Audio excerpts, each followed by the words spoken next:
kami babalik pa. At yun naman ang akin, yung nasa sako.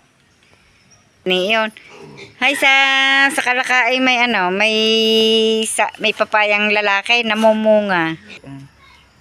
Champurado. Sarap. Mag-alok naman.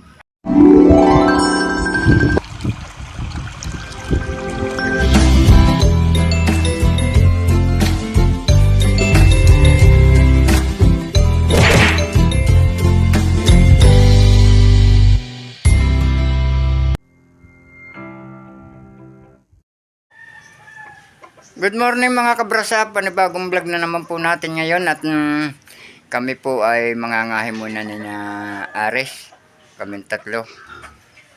Kasama nga po si Makoy at si Nanay Luz po ay abalang-abala po dito ngayon sa pagluluto at kakain muna po kami bago kumuha ng kahoy. Ano luto na yan, Nanay Luz? Di pa. Yan. Luluto po ng pang-ulam ng mga ngahoy. Yan. Ayan po. Sinasangkot siya po muna ni... Nagtitinola po ako ng manok na Tagalog.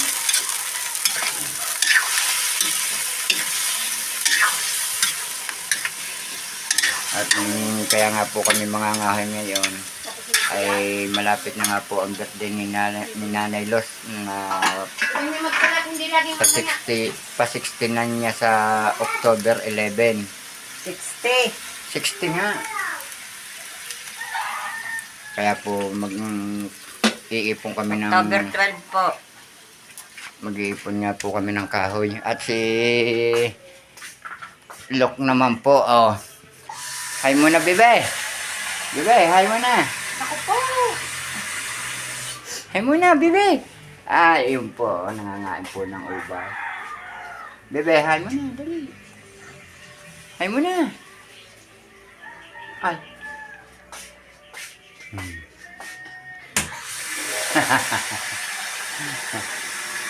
Ah.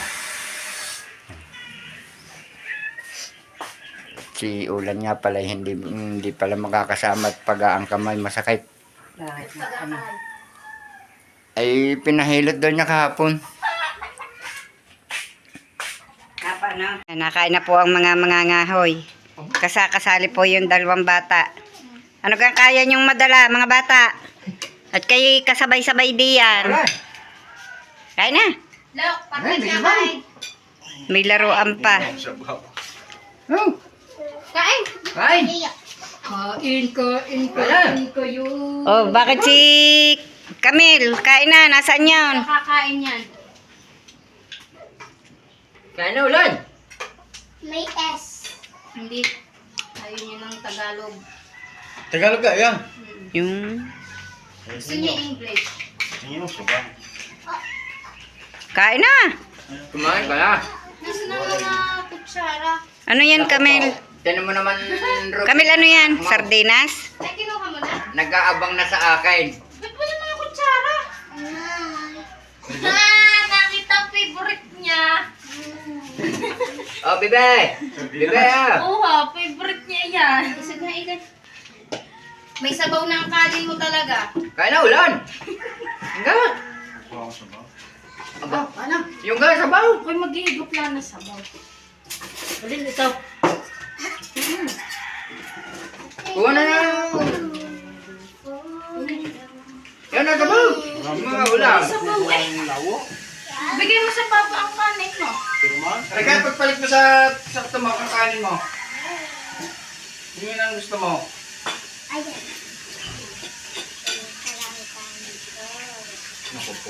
Natakap na ang apo. Nag-iintay na magpalubo. Kino mo si Aiden? Sabi lang kanin mo kaya. Pinapalit ko. Kami po ay papunta na doon sa hiningang ko ng kahoy. At nauna na nga po si Ares at si Makoy.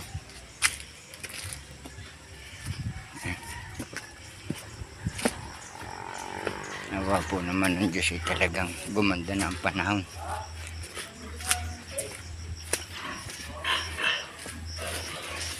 Ano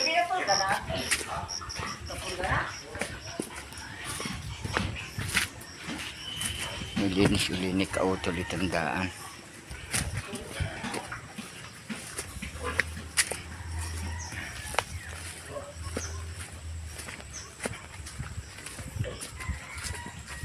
Ang bilis ng dalawa.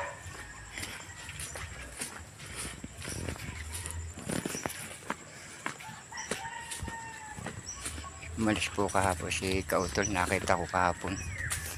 At ang naririto daw po ay si Kapanalig. At nandito na po tayo sa tapat ni kubo ni Kapanalig.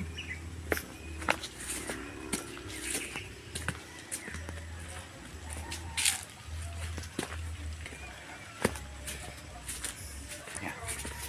Ang lago na uli ng sarasa. Uy! At nag-iipon na po yung dalawa, si Aris at saka si Makoy. At ito nga pala si Pare Waneng. Ito po yung hiningan ko ng kahoy. Ang dami po niyang tanim na gabi. Oh. Ang luwang na ng kanyang nalinis. Pilay pa ho yan. Lalo na kung hindi ho pilay yan. Baka yung hanggang doon tabi ng daan, linis na ito. Ang dami pong kahoy. Oh.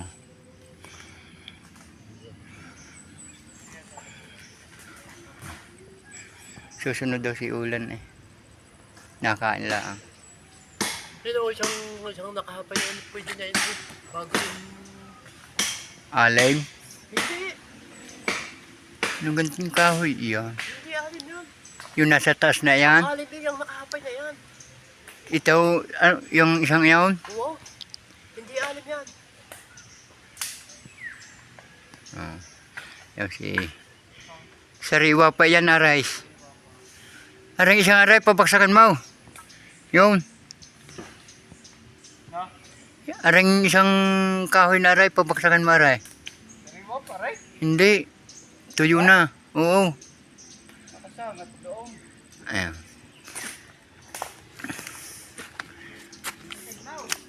Ha?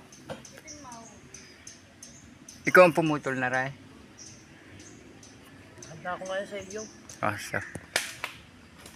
Kabait ng aking kumparing Aray.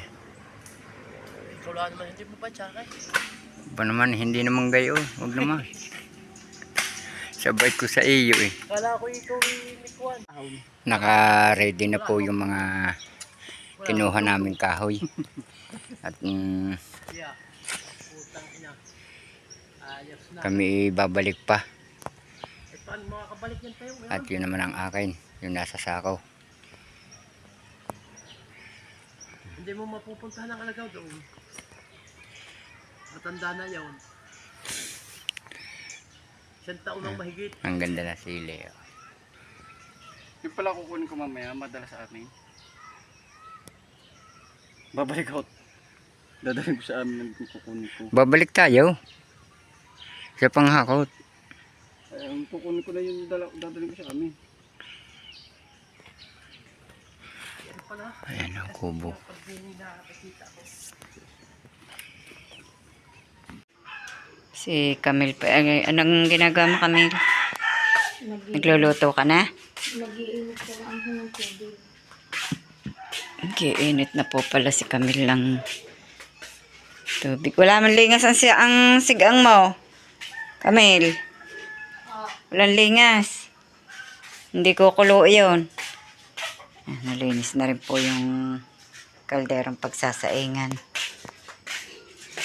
Tatay Roman. Aba, maluang na po pala ang na alsa ni Tata Romandini ng tambak. At yun po para pong ini-slide na po niya ang ang lupa at para po hindi umusos ng umusos. Nalsan mo na pala ng kwan dyan si Bornok.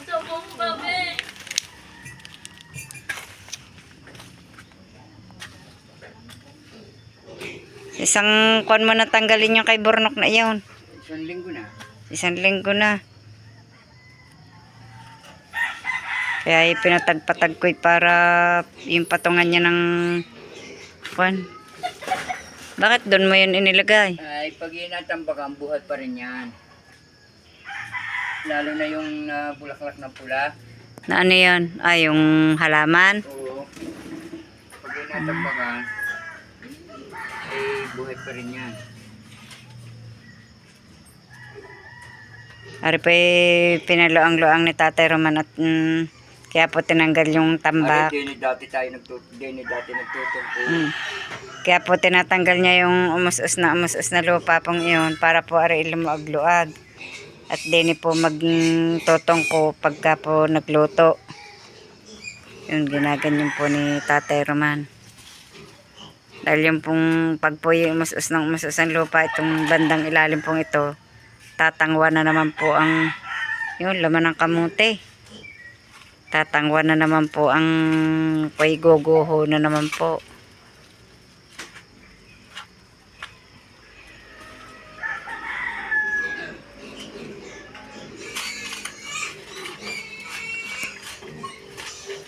Yung pang yun eh. Yung kakawating eh magandang matam na ng ano, ng sitaw. Pwede. Huwag patanay. Sitaw. Bakit hindi pwedeng patanay? Nako po. Isang puno laang. Sa layo nang naaabot ng patanay. Hindi aalisin yung gagapangan. Aalisin yung gagapangan para hindi makalayo. Malagyan natin ng balag din ah. Hay. Dito? Hindi abot sa bubong. Hindi. Isang butas lang ng ano eh, patani. Pag bumapang iabot sa bubong. Hindi nila ang eh. Kahit isang puno, isang piraso yan. Yun naman kaya masyadong ginapangay 5 puno naman patani yun.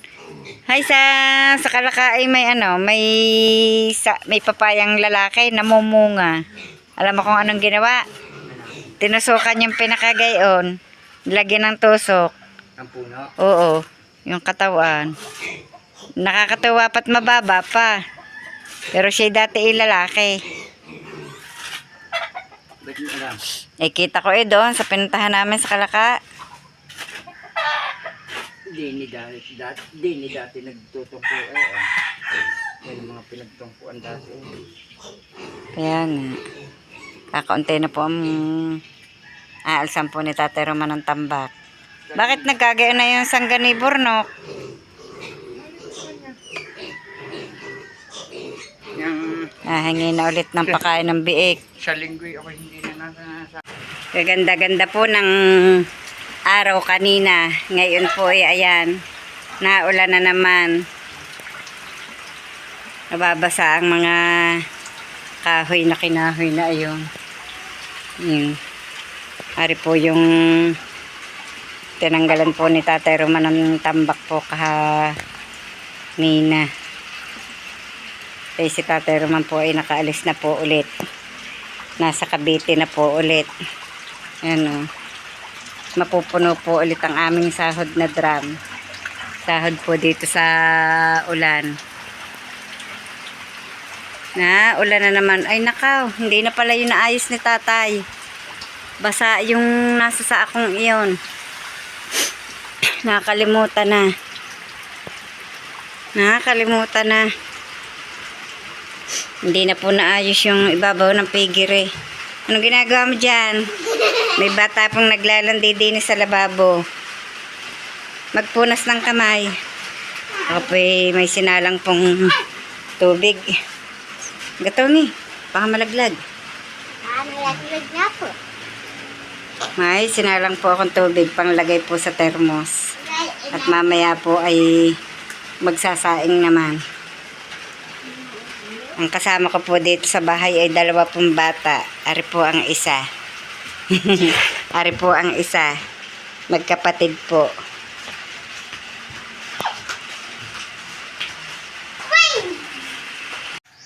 Ngayon pong umaga ay ihahatid po natin ulit si Camille dun po sa taas at mag-aabang po ulit ng kanyang masasakyan at maaga po ulit ang kanyang pasok. Yan po si Camille. Ay po. Yahatid ko po muna.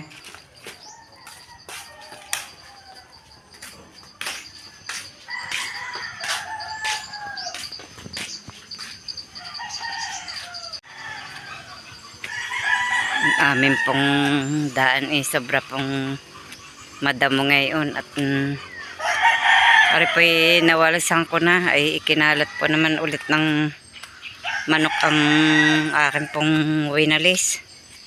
Ang dami po ng laglag ng mga maliliit na sanga ng kahoy dahil po nung kapagbagyuhan.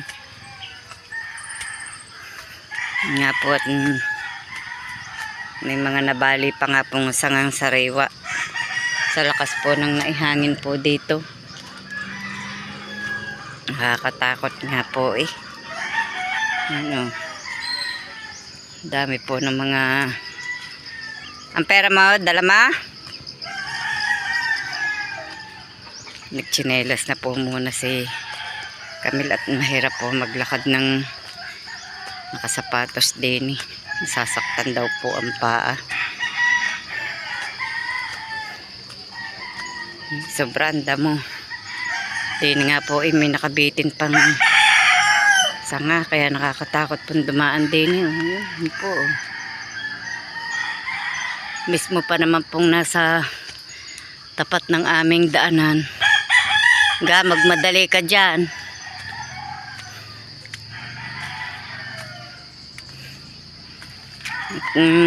Baka makabagsak pa. Makasabit po lang yun sa bagin. Baka po biglang malagot yung pinagsasabitan. Pati rin ginawa ni Tate Roman na hawakan eh. Sira na din.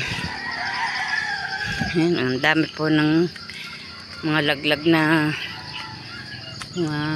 yangit. At ito pa, yan, nabali po. Masama. Parang nga pa'y gumuho. Naglabasan po yung ugat ng kahoy. Takot ko naman po sa lakas ng hangin ng bumagyo. Ngayon may bagyo na naman.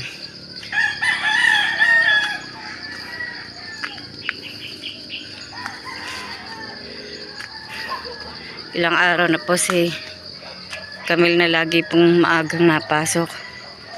Nasa atin na yata ang yung mga ina. Ang inahin hindi pa rin nakain.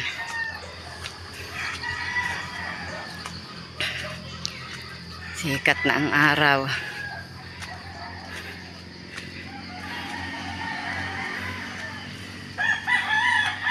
Palibasa pa'y mapuno dito sa aming dinadaanan.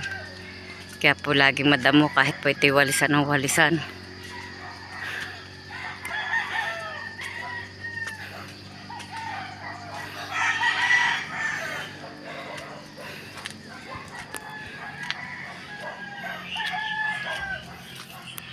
Na ihatid ko na po si Camille doon sa taas at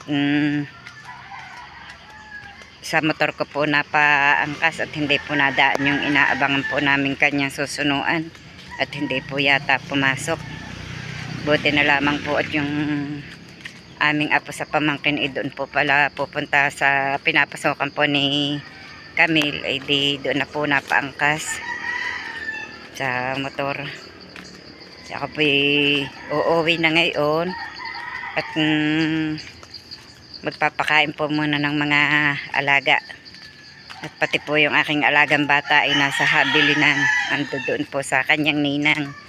Magpapakain po muna ako ng baboy bago ko po kunin. Papakain ng inahin at mga biik at saka po yung tatlo pong malalaki doon. Yung isa po inahinin din ng aking kapatid na pinaalagaan po sa akin. Awa nga po pala ng Diyos si Lena may sumpit na po ulit. May pag-asa na po aling manganak. Awa po ng Diyos, sa January po aanak iyon. Shout out po sa lahat po ng mga viewers dyan, sa lahat po ng subscriber, sa mga viewers po naming taga Cavite, doon po sa nagpapa-shout out. Shout out po sa inyong lahat. Good morning po. Ingat po kayo. Sa lagi pong ang panahon natin ay naulan. Madudulas po ang daan. Sa mga nagmamaneho po, ingat po kayo palagi sa pag-drive. At pag po naulan ni madulas ang daan, yan, nandito na po ako sa bahay at nahaharap naman po sa marami pong gawain. Mag-iimis pa po, magwawalis. Talaga pong ang tao sa bahay ay hindi na po nawala ng gawain. Anakay po ay uulan na naman po. At nagdadagundungan na naman po ang ating pong kalangitan. May dilim na naman po ng ulan.